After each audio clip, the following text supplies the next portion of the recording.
This asset allocation advice for retirement planning is just plain wrong. Now, when it comes to retirement planning, following this asset allocation advice can lead to a higher chance of running out of money in the future. In this video, we're going to cover 3 rules of thumb when it comes to asset allocation in retirement.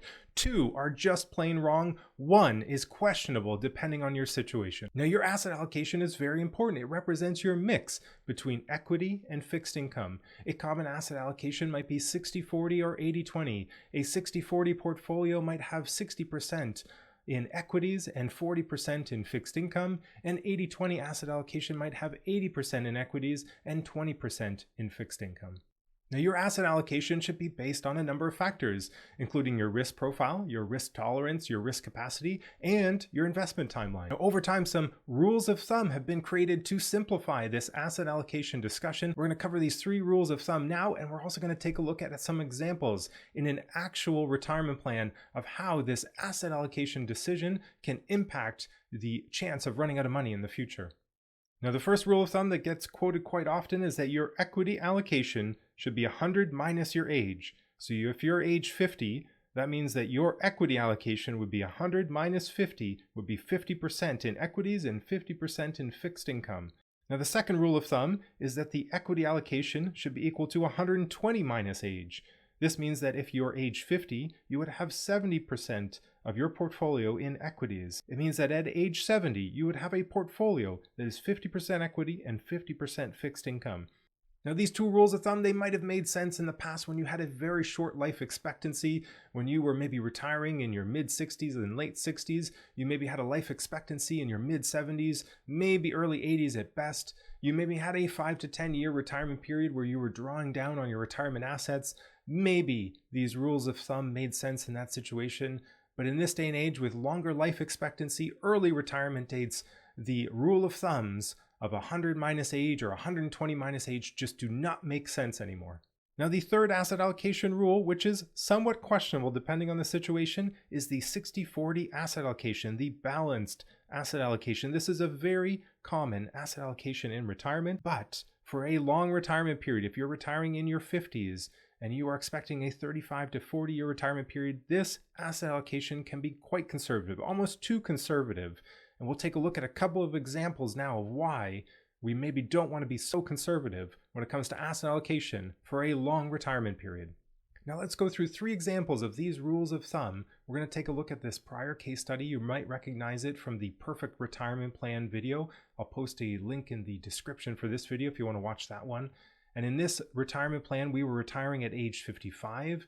We had an age 94 life expectancy, so fairly typical for a couple who are in good health. That means we have a 35 to 40 year retirement planning period that we're kind of planning for here. We had them spending $90,000 a year. They had a net worth in retirement of $1.9 million at the start of retirement, and their success rate was fairly good at 77%. Some chance of running out of money in the future, but they did have a fairly generous amount of retirement spending. Now, in this example, they had an 80-20 asset allocation, and this makes sense. They have a very long retirement period that they need to be planning for. There's 39 years of drawdown in this retirement plan, and we need to obviously keep that money growing over that very, very long period. So there's definitely some risk of running out of money in the future, but I'll show you how that risk actually increases if we were to follow some of those rules of thumb. So let's go over here to 100 minus age in equity, and I'll show you how I set that up. But already you can see here the success rate has dropped to 43%. So even though we're being more conservative with the investment portfolio, the chance of running out of money has actually increased. And this is because we're not getting the same rate of return that we would have gotten with the 80-20 portfolio. So although you can see that the lines have tightened up here, the amount of variability in the retirement plan has gone down. The chance of running out of money has actually gone up. If I go down to the table here and we take a look at some of these accounts, you'll see how I set this up. I went into net rate of return and I just adjusted the asset allocation, the fixed income and equity allocation based on their age. And you can see how conservative it becomes in the future. Even at age 75, we've only got 25% in equity and 75% in fixed income. Extremely conservative when it comes to asset allocation. And this is why the chance of running out of money in the future has gone up. Now let's switch over to the other rule of thumb, 120 minus age.